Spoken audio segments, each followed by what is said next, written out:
Hi, and welcome to Blank Bodies, a Vampire the Masquerade tabletop and horror podcast. I'm your host, Hunter, and as always, I'm joined by... This one right here, you're joined by. It's John. And our lore bot, James. Yeah, and so today, we're going to dive right in, keep things simple, because we have put together a little how to get into Vampire in 2023. It seems with everything happening in the world... We left for vacation and we came back to chaos with the OGL and all that. There's never been a better time to learn how to play Vampire. Or anything the fuck that's not D&D. Yeah. So I sat down, I put together what I think is like a really good starter set for players.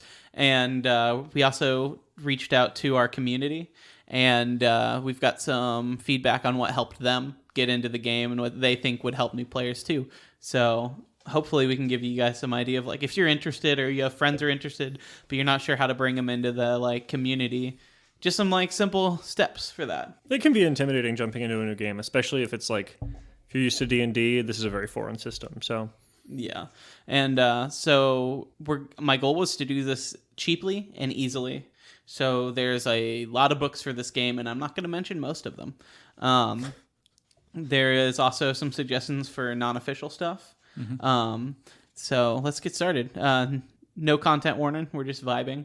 I mean, mild content warning because we are just vibing. That's true. You never know where our brains go. It's scary. True. It's true. So let's start with some tips for older players trying to bring in the youngins to the game. I think the number one thing you can do with new players is just offer support and patience. Especially with people coming from other game systems like D&D or like Capes or Pathfinder. Like their goal is going to be is I see a barrier, I swing a sword at it.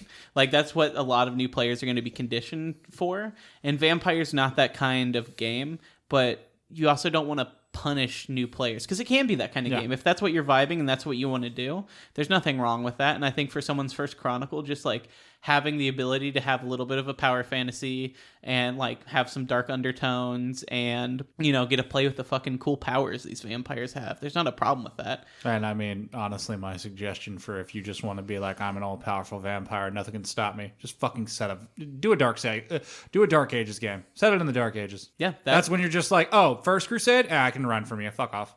Everybody else is just like, look at my bullshit. Yeah, you could, like, if you wanted to get into this, is going to cost extra books, but this would be something that if you're an old player and trying to bring in like new D&D players and you're comfortable doing that, like, yeah, I think the old world Dark Ages stuff would be cool, and you could give them a setting that they're more used to. It's like, yeah, you can still be a knight, you know, you can still be a paladin, you can be a rogue, but you're also a vampire. You can't go out in the sun anymore. Yeah. I'm just saying, if you have players that are just like, I see a problem, I cast Fireball, you can do that easily and with relatively little consequences in Dark Ages, as opposed to real life where it's like, I don't like that guy took my coffee, I'm going to rip his head off now. Yeah. In the modern games, it's like, well...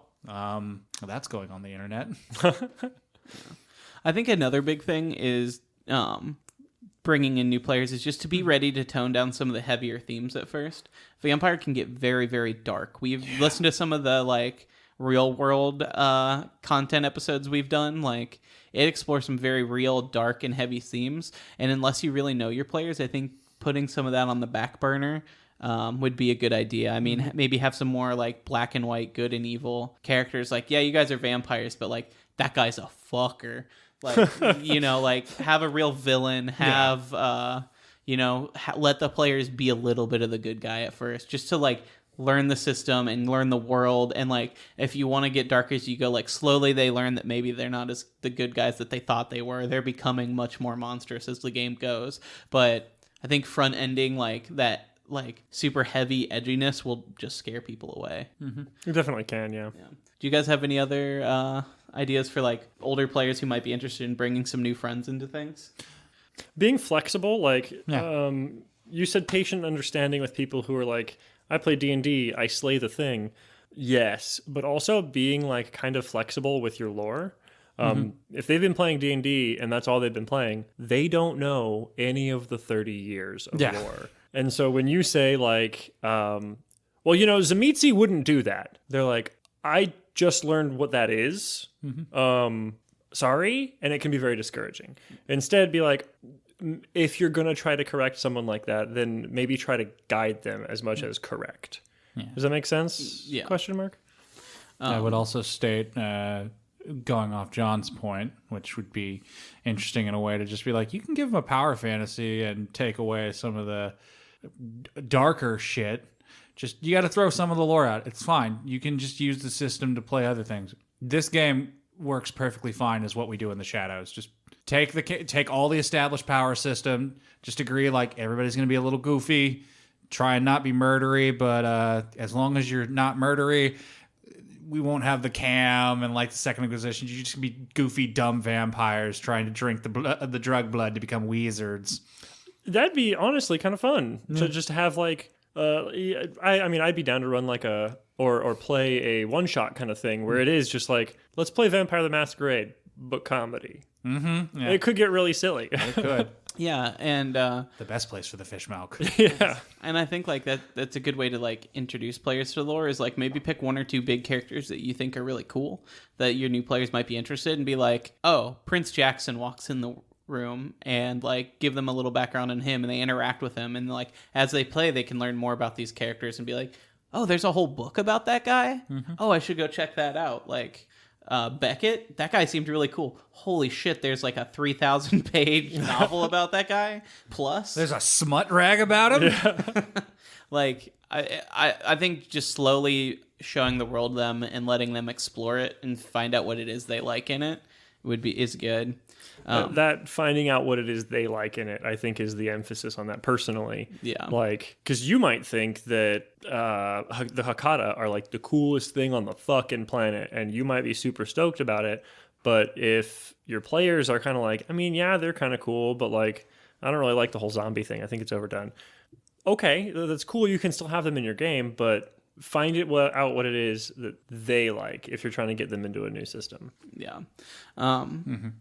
So let's jump into like actually like the books and stuff. And if you're a new player or interested in running the game, I think very upfront is the core book. Has all the main rules, the core clans, basic intro lore. Oh no. I'm sorry. I don't know why I'm late on this joke, but you said let's jump into the books, and it took this long for my brain to go, this isn't Never-Ending Story.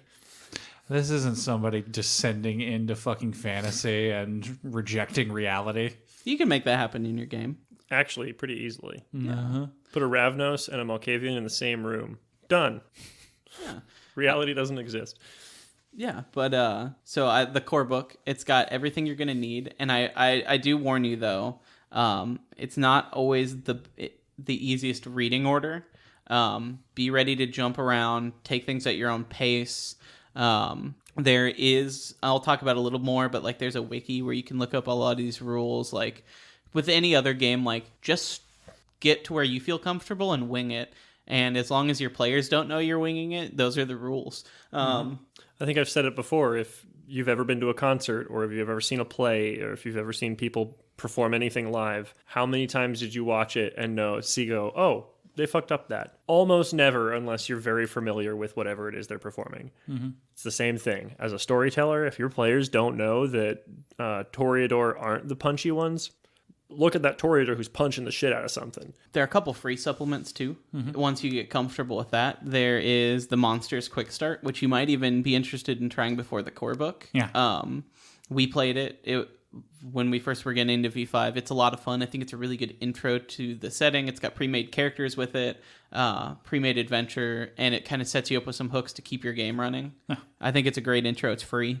There's also, once you get ready with the core book to where you feel like you could use a little bit more, and you're feeling a little comfortable, there's also the free Vampire Companion, which adds a couple new clans, rules for like ghouls and mortals. We have episodes about ghouls and stuff if you want to check that out, but it does add just a little bit more, and it's free, and who doesn't like free stuff? So that's where I would go next. And then if you're an ST and you're running the game and you're more interested in trying to find more lore, find that kind of thing, I think one of the first ones I would recommend is the Camarilla or the Anarch books. Those have a lot of lore. They are mostly lore with a couple rules in them. but it's mostly lore, which is great for finding ideas to run to your game, but not necessarily a first purchase, but I think it could make a good second purchase.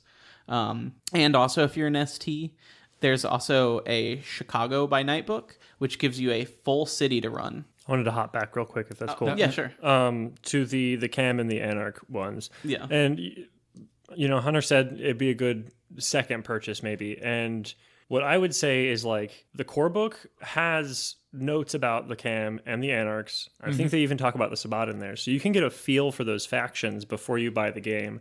And you can figure out, well, the Cam doesn't really seem all that interesting to me right now. I don't really want to run the, like, political, like, freedom and freedom, privacy, and security allegory. I don't really want to do that. But the Anarchs seem kind of cool. Well, just buy the Anarch book. You have a very small flavor of it. Once you get that flavor, you can build on whatever you're more interested in. Yeah. And also for an STs, like, if you're not good at, or if you like setting books, like if you're like me, and the few times I played things like D&D and I ran them, it was definitely with like I was really into like 2nd edition Ravenloft. Like, I loved running the Ravenloft setting.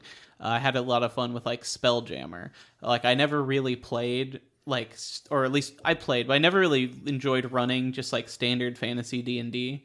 I like these like interesting like settings and flavors, and that's kind of what the by night books are for. V5 so far has Chicago by night, and it is like a full city. It's got the full structure of the Camarilla, which is like the vampire power structure. It lays out the city, a bunch of different NPCs in it, what those people are up to and their goals, and who's butting heads with who. And like, you could take that book and very easily run your game. And then I think it's a tradition to set your vampire games in Chicago. I mean, that was one of the first books for the original run of the game. It's like, it's just as tied to Vampire as Seattle is to Shadowrun.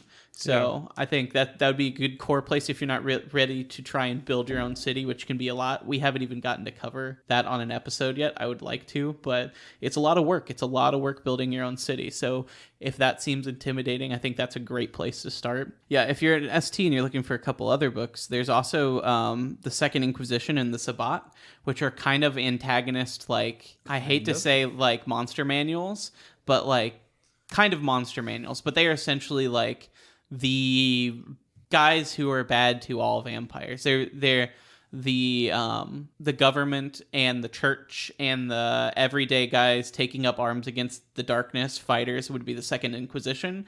If you think it'd be fun to play a game where like humans and human organizations are chasing down your players, that would be the book I would recommend. And then the Sabbat book is great if you want some real evil fucking vampires to throw your party against. Like, if you want to touch on that, like, society of horror, the Sabbat's where you go, I feel like, because they are scary motherfuckers. Yeah.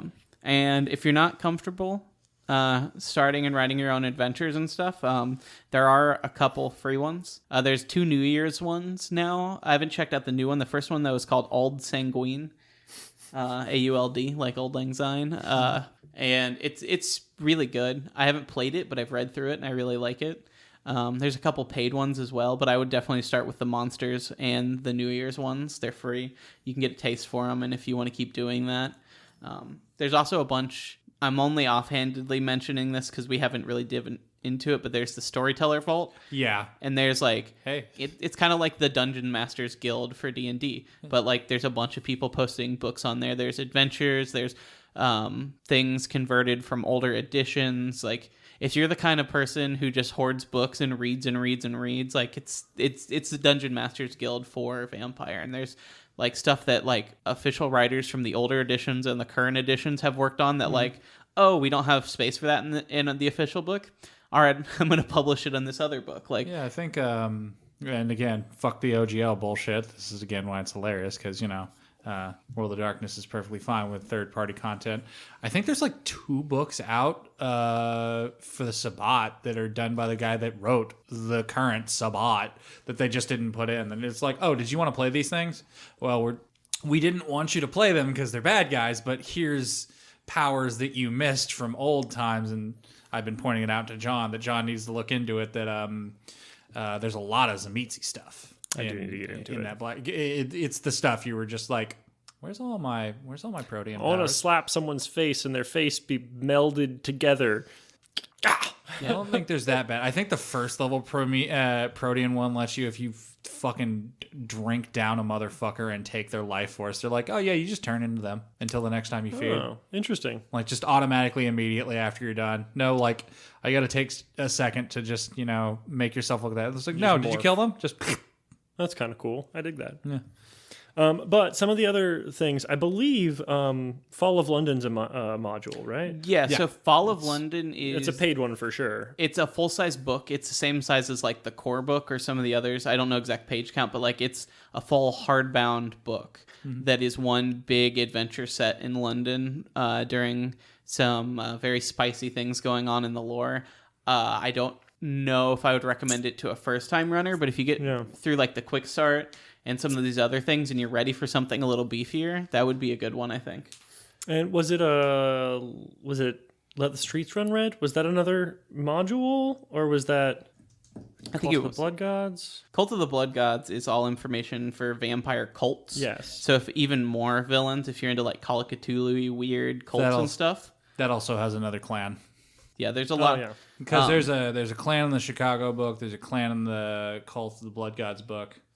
And I would say if you're a new player and you're only interested in clans, though, I would hold out. They did announce this year that we are getting a player's guide. Player's guide is a book specifically for players, and it's a book almost entirely of character creation options. One of the things they said is their goal is to take everything that's been released as a character creation option so far and expand upon it. We don't know exactly what that means, but if you're only buying books to make a character, you might want to hold off till that comes before you check out some of the other stuff. Yeah. Just so you're not double buying things. I mean, unfortunately, I got a full shelf already, so I'll have it double bought anyway. Don't say unfortunately. You collect the things. I know. Yeah. I mean, I love them too. It's You just, double book it anyway. I don't. Listen, I have 3 versions of the original core book for a reason. One for reading. They're slightly different. well, I mean, they do have different art. I do think it's funny that I think on my shelf I have 3 versions of the Guide to the Camarilla. Yeah. I have an extra on accident because it was just like, Yeah, don't become nightmare collector monsters like us. I don't know why, but I have 4 copies of the second edition Shadowrun handbook. No, you want the dumbest thing that I have? 4 copies. Why do you need 4 fucking copies, John? You know what the dumbest fucking thing I have multiple copies of? I have 3 copies of the Vampire the Requiem core book. Ew. Yeah, I know. I mean, I like Requiem, but that's too much Requiem. Yeah, I know. So another thing is, so that's all official, either official or third-party stuff. If you're looking for help just going through it, like I mentioned, there's a wiki, and the wiki is really detailed. You can pretty much take any word that you see in that core book as you're reading through it and be like, well, I don't know what a Zamitz is. And then you type that in, and all of a sudden you have like paragraphs and references to who they are in the world, what they do, what that clan is about. You can type in like the names of different abilities and to get clarification on it. I believe there's like there's rules clarifications and stuff on there. We'll get to our fan response in a little bit, but I think multiple people said that like the wiki was really what like helped cement them as playing and running the game beyond the books. I also want to shout out Nerdbert, who did our custom sheet that we have available, and Mr. Gone. Both create custom character sheets that you can print off or use online and fill out on your computer. They both do really great work. So it's kind of a taste. Who do you think looks nicer or works better for what you're trying to do? They both, like I said, they both do great work, and they've been around, especially Mr. Gone. I think he's been around since like 3rd edition, early. He's been around for a long time. Another thing that I've been advising to players, while we're not sponsored by them, I wanted to get into Mage, which is another game set in the vampire world, and I couldn't find anyone to play with. I found a website called start.playing, and on it you can find STs who you can hire to run games for me. You can hire someone to run a custom game for you. Or there's games being offered all the time, like, oh, Wednesday at 7 o'clock, someone's running like a vampire intro game. One thing that I think a lot of people helps is sitting down just playing the game. And if you want to run it for your friends, but like, I would like to play it once or twice just to get comfortable, you could, for $10, you could probably play 2 4-hour games and like learn the system, make a character, and like get into it. Even if you don't continue playing there forever, I think it's really good to like learn the system. Like Mage is, I think, notoriously hard to crunch down in some of the older rules. It's very esoteric, as a game about mages should be. But, I sat down and I played it. I played a couple games of it with a couple different STs, and I feel like I understand it a little bit, at least a little bit.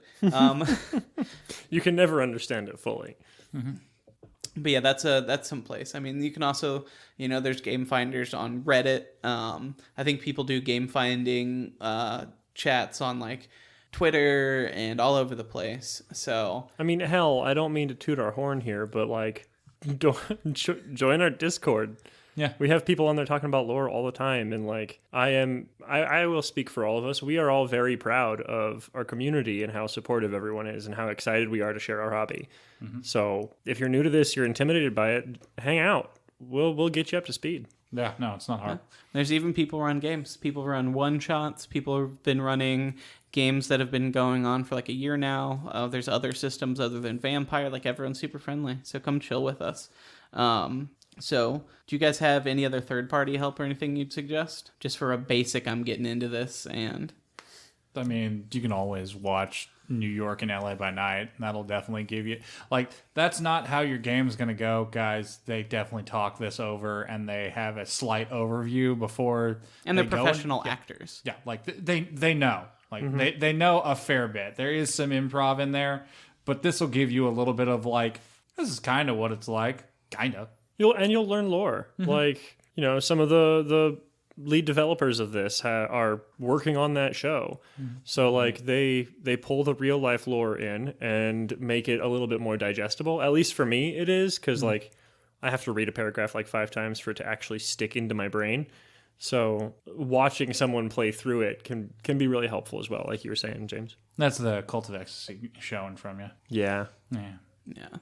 But one of the things I also did was, because we have that Discord community and we have our Patreon, I reached out to some of our listeners, and I wanted to get their responses for how they felt, what helped them, what got them into the game. So yeah, here's what some of our listeners said. Larry from our Patreon said that, I find the high level shows have been most intriguing to me, the Camarilla versus the Anarchs, etc., rather than the individual clan episodes.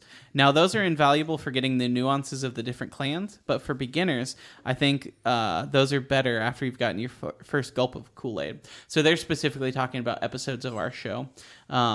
And what he's recommending is we have some episodes that are just this is what the Camarilla is about. This is what the Anarch's about. This is actual vampire history. We've done a lot of episodes and that, and he thinks that those are better than trying to be all right, well, I'm just going to learn the history of the Gangrel for 3 hours or whatever we put out. Right. It was a lot. So that is Larry's suggestion. That's a good suggestion. Yeah, I was about to say, I'm not telling anyone not to listen to any of our episodes, but I'm just if you have to choose an order to listen to our episodes, only listen to the clan ones for a game if you're just hyper fixating and that's your character you're going to be doing. That one's fine. I'll personally again, sorry to promo our own shit on our own shit, but we put the episodes, especially the beginning episodes, we put them out in a specific order for a reason. Mm-hmm. It's what we thought was the most important stuff, which was, what the fuck is this game, into, and we started working toward that lower level, more detailed stuff. So Larry's got a great point. Building on it, you could start at episode 1, I feel and that's probably good. Yeah. Or jump around, do whatever the fuck you want. I don't care. If you really just want to get into it but learn the basics, I would say start at episode 2, because the first one's basically just us introducing ourselves. That's in the true. System. Yeah. Right. But I mean, it's fun. We're figuring out what we're doing. It's not our proudest episode, but I don't actually eat children. That's fair. Not anymore. On that new diet. This next one is from Andreas. Mm-hmm. And he said that he's played many times with new joiners into the game, and I've realized the main thing to highlight is breakdown in-game versus common knowledge myths around vampires. Many times we had to stop the game to reinterpret stuff like garlic doesn't hurt you.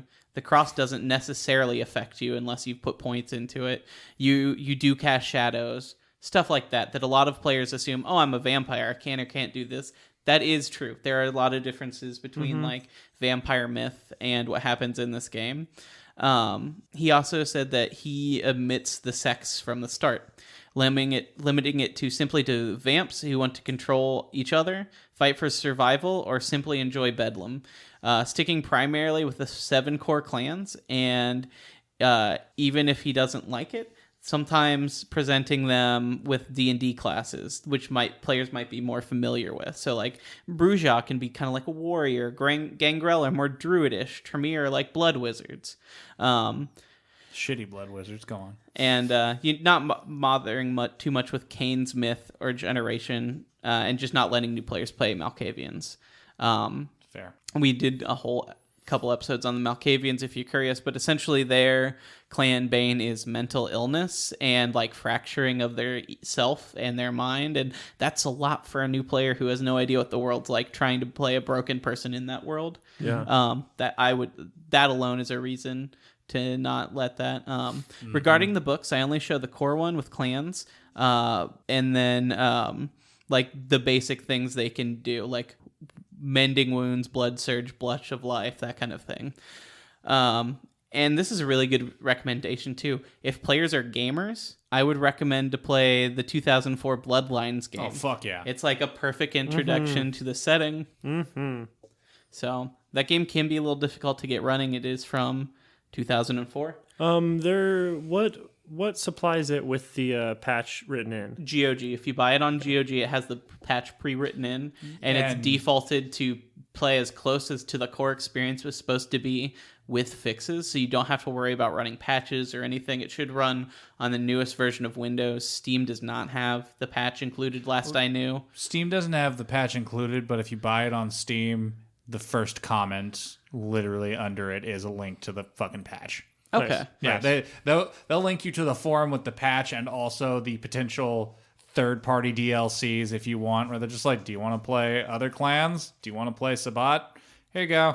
Yeah. Cool. Cool. We need to do a Bloodlines episode eventually. I think it'd be a lot of fun. Yeah. I need to replay it. I just want to replay it as a Malkavian because everybody's like, it's a different game. Be like, go on. It's a completely really different is. game. Don't play Malkavian your first playthrough. Oops. I played a Malkavian and then a Toreador, and I was like, this is not the same game. Oh, fuck that. I was trash. I just went Venture. I'm like, Dominate is bullshit. It's literally just, that's any role-playing game. It's just like, we're having a dialogue tree. Fuck you, do what I want. Yeah. Yeah. To jump back, though, I really liked showing the core book, just the 7 clans, and then base mechanics. Like, getting someone into a game, I feel like the more rules you throw at them off the bat, the more those rules, one, are going to get conflated and hard to understand, and 2, like, intimidate / overwhelm. So I think it's great. Yeah, just like some of the rules don't matter that much, so don't use them off the bat. Yeah. Again, as rule 0, you are the ST, and this game is here to have fun. And if, the clan Banes you feel like are not as fun, don't use them off, at least not right off the bat. Yeah. Our listener, Sam, said that the wiki helped me with figuring out basic details with lore and politics, as well as get the basics down for the clan. It's like Spark Notes for Vampire. Also, this really cool podcast my friends made. So thank you. Thanks, Sam. Thanks. But that is a good way to look at the wiki. It is like Spark Notes. Like if you don't have the time or the interest to maybe sit down and read 30 pages of lore at a time, but you find something you think is interesting, go look at the wiki.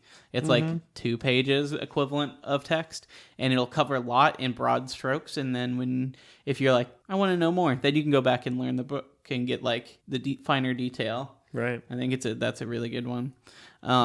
Our listener, Brian, said that best of all was to sit down and play. A good ST can hand guide a lot of people to the mechanics. Enthusiasm from fans is what taught me the lore. Same with Warhammer. Yeah. Yeah, so just play it. Like I suggested, there's a lot of places you can find games online. Like, just try and play the game, and it'll teach you what you need to know, and then you can do the same with your friends. Yeah, and play the game, and it near the end of his comment there, he mentioned like being with people. Like, find other people who like it. If you want to try out a game, find someone else who is kind of into that game. If they're into that game, they're going to be excited to show it to you. You know, if somebody comes up to me and is like, I haven't really ever played Vampire, but I've heard of it. Like, what do you think? I get excited. I get stoked to be like, oh, check it out. It's this, and I'll talk to them about it. And, you know, I'll point them to resources usually. And people who are in this hobby and in this game care about it and want other people to care about it too. And they want to talk about it. Yeah, and they want to talk about it. That's why we do it, because now you guys can't stop us. Yeah, we're what doing this show for coming on 2 years, and we know what we know because we sat down and talk about it every week. And I've only been shot at once. It's true. My aim's getting better. Lola said that for mechanics, what helped me the most was teaching it to others repeatedly. For lore, I used random internet searches and just a mix-up of whatever videos and wiki stuff is available. The books themselves for V5 feel like springboards or bumpers to me more than gospel, so I do find myself referring back to them or a foundation, but not frequently for, like, what is a vampire? I would say that the books act as a way to double check what I'm thinking, but they don't feel like the primary resource, and I don't find myself compelled to necessarily dig into them for fun. Play as the primary teacher while researching being driven from a need, and generally being to outside sources and then the books for verification. But to start, I think read the whole core book cover to cover once, and then back through the meat once, then referring to it whenever you need it. Yeah. Just read the book, maybe broad strokes, read it again, and then play. Play. Play. You're not gonna be good at it at first, but you're never good at anything at first, so it's fine. Yeah. And then Omen said that reading was a good baseline for me, but I learned to play best by doing. Sitting down in my free time and just making sheets for characters, whether I planned on using them or not, also helped a surprising amount. Lore was something I primarily learned from watching actual plays, lore videos, and podcasts. Yeah. So I think the common core thing is just like find a way to play it, read the book, and play. Yep. Also, made a really good point. Like, I know when I first started playing role-playing games, it was second at D&D, and that's not a simple system at all. But I can't tell you how many character sheets as a kid I just filled out because I'd be like, oh, I have this cool idea for a rogue. I'm learning how to build a rogue today. And I'd look at the books, build a rogue. I can tell you, I think I played like 8 of those characters, you know, like binders full of all these things that I created. And it it helps you feel more comfortable with the character system. If you then go to Storytell, you know the skills that people might have, you know, the attributes you need to be calling out. You're comfortable with a character sheet, which is kind of a lot. So yeah, that's a great suggestion. Thanks, buddy. Yeah. Witch Knight Black said, I know I got really impatient with the V5 core book and not having information where it's made sense to me to have it, and so the wiki helped a lot, particularly when it came to understanding more about ghouls and the world at large. I did revisit the book afterwards, but it took patience, and I think that's fair. I think V5 does have a bit of a presumption that you've played some of the older editions or a little bit more familiar with things. Yeah. But don't let that intimidate you. Just read it, take it at your own pace, and ask friends, other people in the community, our Discord, wherever you go. Just ask people for clarification when you're confused. I've found largely that vampire players are not going to be aggressive or oh, you didn't know, or they're just stoked to talk about this stuff. So never feel like you don't know enough to play, to join a group, to reach out to people.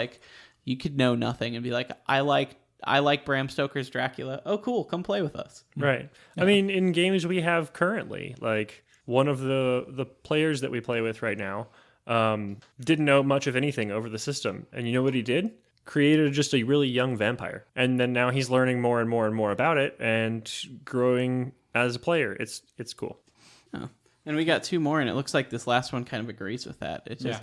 Don't be afraid to ask the community or your fellow table questions. A lot of the people you'll meet in VTM communities would be more than happy to answer some questions for a newcomer might have, or help explain more obscure things. We all had to start somewhere. And that's from Box Meatsy Arts and Crafts. That's such a good name. It is. But yeah, I mean, I think people are just willing to help each other out, and so don't be afraid. And our last one comes from Marty. So probably not weirdly at all. A thing that led to some big breakthroughs for me about role-playing an immortal damned character, was reading Interview with the Vampire. I consumed a fair bit of vampire-related media, Dracula, Twilight, Underworld, when I was first thinking about STing it for Vampire the Requiem game. And they say, I know. But the psychology only really clicked for me in the monologues and conversations between Louis and Lestat. The MC series sparked an interest in going back and digging into the books and the Tom Cruise movie. No regrets.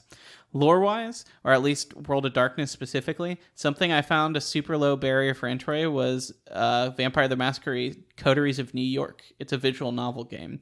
It made learning the VTM vocabulary super intuitive, and I recommend it to folks who want a sense of the world's genre or flavor. And that's a good idea. Holy shit, that's a great idea. I didn't even think about that.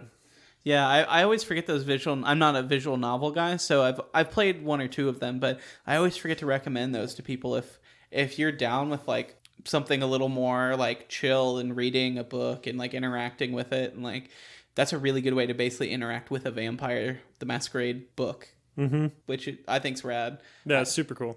Yeah, there's also a couple more video games. There's Blood Hunt, which is basically like a Fortnite style, low like lore, lot of combat, and then there's a bunch. I can't name them all, but if video games are your thing, they're definitely around. There's also a comic book series.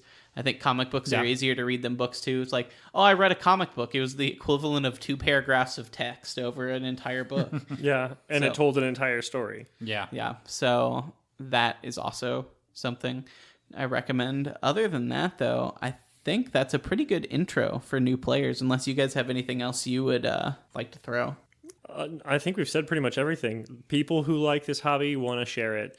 Never feel like, scared to ask questions. Never feel afraid to look silly, because we've all looked silly with this game. It's kind of part of it, really. Like, if you want to feel really good, and I'm sure they're all great people, and I'm sure they're having the time of their life, there's an old world book called The Book of Props. And it is all pictures from LARPs of people making like cardboard onks and like fake altars and stuff. Yes. And like, it's rad. It's from the early 90s. I love it. It's just like a piece of history. But like, never feel silly in this community and the people playing it. Like, because you don't know something, or you're afraid you might be a little goofy trying to wear a robe or leather jacket or whatever your character like. This is a very LARP heavy game, and like height of the 90s cringe that you can imagine was going on with this. Like, it's fun. You just like let yourself go with it. It's a good time. Yeah. It's never really stopped. Yeah, I mean, one of the games I was playing on the server, we had cameras on, but like we weren't recording it or anything. And I would legit like slick my hair back and put on like a button-up shirt and like a vest and a tie, because my character would wear that stuff, and it just made it fun. Yeah, I bought a I was talking about the cringe. From the 90s? Yeah. Well, yeah, but I mean... That's part of the fun, though. Like, that's part of it, yeah. I'm playing a character, Yannick, who's a Eastern European DJ, and I bought like a very 90s like color-blocked windbreaker for when I'm playing him. It's a lot of fun. Legit, though, that is pretty cool. It's a cool jacket. I love that jacket. But yeah, so I guess thanks for listening. I want to thank Paralyze for our theme song. If you want to follow us, we're all over social media. We're at Twitter at _bodies, Instagram at blankbodiespod. There's a TikTok over at blankbodiespodcast, and I run a Tumblr at blankbodiespod as well. And if you'd like to support us at all, we have a Patreon. For $5, you get a special Discord title, and you get to voice your opinions on like random questions and stuff like this that are just happen at my whim. At the Elder tier, though, you get a Discord title. You get a vote on polls for what we cover on the show, and sometimes I'll do random polls for episodes that I think that would be fun and just to gauge interest. We also are working on putting up show notes. Hopefully we'll have those up soon. For that tier, we have a Harpy tier where you get Discord title, able to vote on polls. You get the show notes and resources, and Sarah will do a character sketch for you. Black and white if for the first month, and if you stick with it for a full year, she'll do a full color illustration for you. It's pretty dope. Sarah makes neat art. Good stuff. Yeah. And then our final tier is $100. You can join the Blood tier. I also do an interview series. You can check it out. It's not always vampire related. We recently interviewed the creator of Vast Grimm for his upcoming Kickstarter. If you're into like sci-fi, Morkborg, horror punk stuff. Not horror punk, but horror and punk. Yeah. Not the genre, the two genre. That's on there. I've interviewed people who create OSR content, black metal, and like dungeon synth tapes that come with adventures and stuff. I've interviewed people who do live stream games. And if you're interested in coming in, shoot me an email at blankbodies@gmail.com. I'm always looking for cool new people to come talk to. Yep. And I think that's it. Yeah. Goodbye. Bye. Goodbye.